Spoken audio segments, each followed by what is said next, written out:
We made it to Las Vegas, and I am so thrilled to welcome you back to the world's most influential tech event.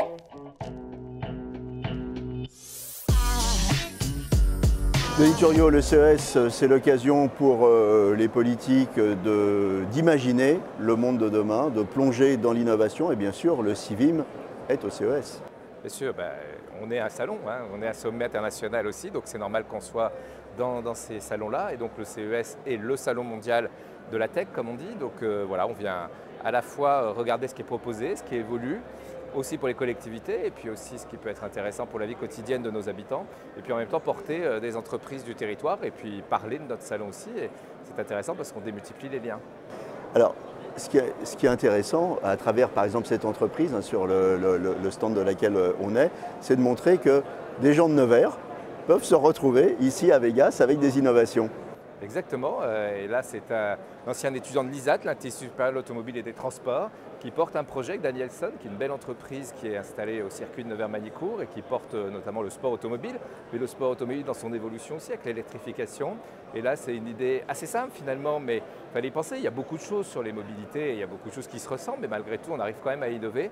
Et là effectivement ce sont un genre de patins, faciles à transporter, qui se rangent aisément, et puis aussi qui permettent de doubler la vitesse à pied, sans faire d'effort. C'est-à-dire qu'on se sert de votre effort initial sans que vous l'appuyiez, et puis la petite assistance électrique dans le patin vous démultiplie, donc vous permet d'aller beaucoup plus vite, donc sans besoin d'une trottinette, sans besoin d'un autre appareil. Donc ouais, il fallait y penser, c'est assez simple. Donc ça c'est le côté, tout est accessible, même si on vient de Nevers, on peut se retrouver à Las Vegas, au CES, mais on ne regarde pas que les sociétés de Nevers, et on va aller voir d'autres innovations. Exactement, je ne crois pas qu'il faut avoir de fausses pudeurs, c'est accessible à tout le monde à partir du moment où on a une bonne idée, et encore une fois c'est très francophone aussi, pas que, donc c'est bien qu'on puisse à la fois nous porter, aider nos entreprises, et les régions sont très présentes. Je représente la région Bourgogne-Franche-Comté quelque part, parce qu'elle n'est pas là malheureusement, j'espère qu'elle sera là l'an prochain, mais en tout cas c'est important de marquer qu'on est tous dans la même direction, et puis moi je suis à l'affût de toute forme d'innovation d'où qu'elle vienne, donc c'est ce qu'on va voir. On y va ? On y va. Parmi les innovations qui ont retenu votre attention, cette machine, qu'est-ce qu'elle fait ? Oui, la société Extech qui est installée dans les Yvelines. Alors c'est vrai que beaucoup de batteries aujourd'hui, de plus en plus demain. Qu'est-ce qu'on en fait? Comment on les analyse? Donc ça permet à la fois d'être dans l'économie circulaire et d'être un maillon de la chaîne pour après les rediriger sur leur recyclage. Et les batteries peuvent avoir deuxième, troisième, voire quatrième vie. Ou ça permet en tout cas de faire un diagnostic précis. Ça permet éventuellement de recharger la batterie en dehors de la voiture, parce qu'il faut l'enlever, et en même temps on peut remplacer la batterie sur une autre, il y a d'autres systèmes qui peuvent le permettre.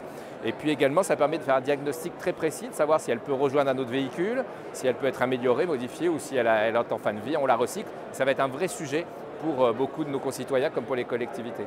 Alors, la mobilité, elle est aussi au cœur du CES, et quand on parle de mobilité, on parle de voitures électriques. Aujourd'hui, la charge, ça reste un problème, la manipulation des câbles. Et il y a une société qui a retenu votre attention. Oui, la charge, la fiabilité de la charge, trouver des bornes, et de plus en plus il va le falloir. Là, cette société est partie sur l'induction.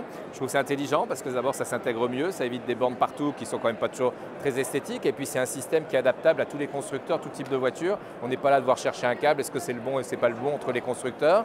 Donc c'est Up & Charge qui est situé à Issy-les-Moulineaux. À la fois possibilité d'installer ça dans des parkings souterrains et puis à la fois sur la voie publique en extérieur. Donc voilà, ça me semble assez intelligent et d'avenir. On va demander à Ellie de nous présenter la solution. Bon Ellie, ça c'est la voiture, elle vient se garer sur la borne qui up and charge. Yeah. Comment ça marche? Eh ben, c'est tout simple, on se sert donc d'un système de recharge par induction, comme vous l'avez déjà dit, qui permet de se séparer complètement et de complètement faire disparaître les câbles.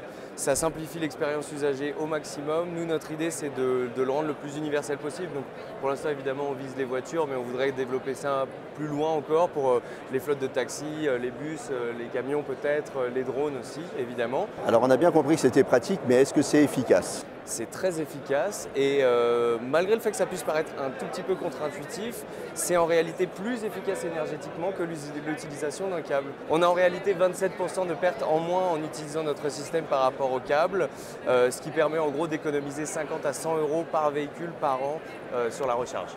Toute cette partie-là, elle est intégrée dans la chaussée? Toute cette partie-là, elle sera intégrée dans la chaussée, mais on propose deux solutions différentes. L'une pour la voirie, justement, pour laquelle il faudra creuser un peu pour installer le système, et une autre pour les clients en particulier et les entreprises et les professionnels, où on pourra proposer donc cette borne qui viendra simplement se poser sur le sol, se brancher à une prise, et ce sera fonctionnel. Peut-être un jour à Nevers. Pourquoi pas. On espère en tout cas. Alors ce qui est drôle au CES, c'est qu'on croise toutes sortes de robots, toutes sortes de machines. Alors ça par exemple c'est particulier, hein. Qu'est-ce que c'est? Alors c'est un robot pour analyser l'état des cultures. Et l'innovation, elle n'est pas que dans les zones urbaines, elle est aussi en ruralité. Donc ça m'a semblé intéressant, ça aide les agriculteurs. C'est un robot autonome, donc c'est la société Meropi. Le robot s'appelle Centivé. Et pour l'instant, il est adapté aux cultures de l'orge et du blé. Ça ne détériore pas, ça prend des photos toutes les secondes et on peut analyser la qualité de sa culture, voir s'il y a des maladies, pouvoir intervenir sur telle partie de parcelle et autres. Donc voilà, c'est un système Il est autonome? Autonome, efficace, sans aide de l'homme et puis sans marcher sur les productions agricoles. Donc je pense que ça présente les qualités pour aider les agriculteurs. L'innovation est partout, Partout. même à la campagne. Exactement.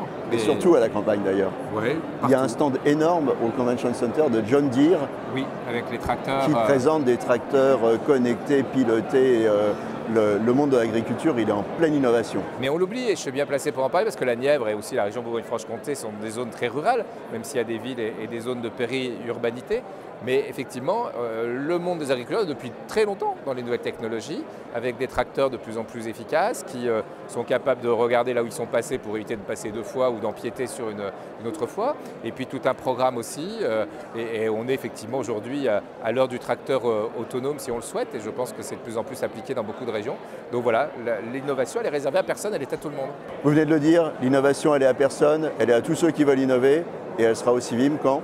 CIVIM à Nevers cette année, ça sera du 25 au 27 octobre et on y attend beaucoup de nouvelles entreprises, de nouvelles start-up, peut-être certaines qui ont évolué aussi et qui ont envie de revenir. On doublera à peu près la surface aussi, plus des tests en extérieur.